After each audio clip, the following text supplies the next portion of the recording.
Pada pembelajaran sebelumnya, kamu telah mempelajari letak wilayah Indonesia secara geografis. Kali ini, kamu akan mempelajari kondisi geografis wilayah Indonesia.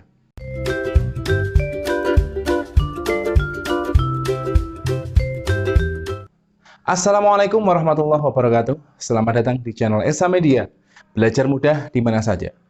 Saya Sunan Hanafi, dan pada video kali ini, saya akan menemani kalian belajar tema 1, subtema 1, pembelajaran 4. Kondisi geografis wilayah-wilayah di Indonesia berbeda-beda. Kondisi geografis wilayah-wilayah di Indonesia berbeda-beda karena faktor letak wilayah dan keadaan alamnya. Perhatikan kondisi geografis pulau-pulau besar di Indonesia berikut ini. Pulau Sumatera, batas wilayah utara, Teluk Benggala, Malaysia, dan Thailand. Batas wilayah timur, Selat Malaka, dan Pulau Kalimantan. Batas wilayah barat, Samudra Hindia, serta batas wilayah selatan, Selat Sunda, dan Pulau Jawa. Keadaan alam Pulau Sumatera, Selat Malaka, ada Danau Toba, Sungai Musi, Gunung Kerinci, dan Gunung Leuser. Pulau Jawa, batas wilayah sebelah utara, Pulau Kalimantan, dan Laut Jawa. Batas wilayah timur, Selat Bali, dan Pulau Bali. Batas wilayah barat, Selat Sunda, serta batas wilayah selatan, Samudra Hindia. Keadaan alam, ada Sungai Bengawan Solo, ada Danau Ranukumbolo, dan Gunung Semeru. Pulau Kalimantan, batas wilayah sebelah utara, Malaysia, Brunei, Laut Tiongkok Selatan atau Laut Cina Selatan. Batas wilayah timur, Selat Makassar, dan Pulau Sulawesi. Batas sebelah barat, Laut Natuna, dan Pulau Sumatera. Serta batas wilayah selatan, Laut Jawa, dan Pulau Jawa. Keadaan alam Pulau Kalimantan, yaitu Sungai Kapuas, Danau Bangkau, Gunung Raya, dan Gunung Kinabalu. Kemudian Pulau Sulawesi. Batas wilayah sebelah utara, Laut Sulawesi dan Filipina. Batas wilayah timur, Laut Maluku dan Kepulauan Maluku. Batas sebelah barat, Selat Makassar dan Pulau Kalimantan, serta batas wilayah selatan, Laut Flores dan NTT. Keadaan alamnya berupa Sungai Poso, Danau Tempe, Gunung Kelabat, dan Gunung Lokon. Pulau Bali dan Nusa Tenggara. Batas wilayah sebelah utara, Laut Bali, Laut Flores, dan Pulau Sulawesi. Batas wilayah timur, Timor Leste. Batas wilayah barat, Pulau Jawa, dan Selat Bali. Serta batas wilayah selatan, Samudra Hindia. Keadaan alamnya berupa Sungai Patanu, Danau Batur, dan Gunung Rinjani. Pulau Papua, batas wilayah sebelah utara, Samudra Pasifik. Batas wilayah sebelah timur, Papua Nugini. Sebelah barat, Kepulauan Maluku. Dan batas wilayah selatan, Laut Arafura dan Australia. Keadaan alamnya berupa Sungai Membramo. Keadaan alamnya berupa Sungai Membramo, Danau Sentani, dan Gunung Jayawijaya. Nah, anak-anak, itu tadi gambaran singkat kondisi geografis pulau-pulau besar di Indonesia. Luas, letak, dan kondisi geografis negara Indonesia merupakan modal dasar yang sangat penting bagi pembangunan nasional dan pemerataan hasil-hasilnya. Namun demikian, semua itu harus didukung dengan perilaku dan sikap positif yang sesuai dengan nilai-nilai luhur yang terkandung di dalam Pancasila.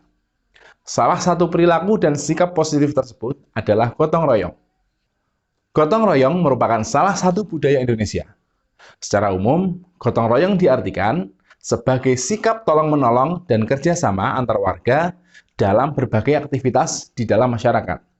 Saat bergotong royong, anggota masyarakat akan bersatu dan menjalankan kegiatan tanpa memandang perbedaan yang ada di antara mereka. Oleh karena itu, gotong royong seringkali disebut sebagai salah satu faktor pemersatu bangsa. Gotong royong memiliki manfaat yang sangat besar. Gotong royong meningkatkan kerjasama dan tolong-menolong. Selain itu, sikap gotong royong juga menumbuhkan semangat rela berkorban demi kepentingan bersama.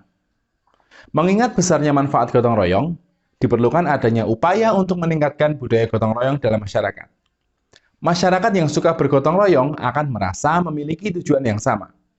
Jika seluruh masyarakat Indonesia dapat memiliki tujuan yang sama, membangun bangsa tentu akan berjalan dengan lancar.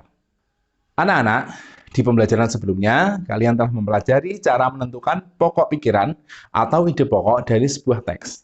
Kali ini, kita akan mempelajari cara menyusun teks singkat dari beberapa pokok pikiran. Perhatikan langkah-langkah menyusun teks singkat berikut ini. Yang pertama, tentukan tema teks yang akan kamu buat. Kemudian yang kedua, tentukan beberapa pokok pikiran yang sesuai. Yang ketiga, kembangkan masing-masing pokok pikiran tersebut menjadi sebuah paragraf. Ya, satu pokok pikiran untuk satu paragraf. Yang keempat, perhatikan pemilihan kosakata dan ejaan yang kamu gunakan. Yang terakhir, periksa kesinambungan antar paragraf dalam teks yang kamu buat.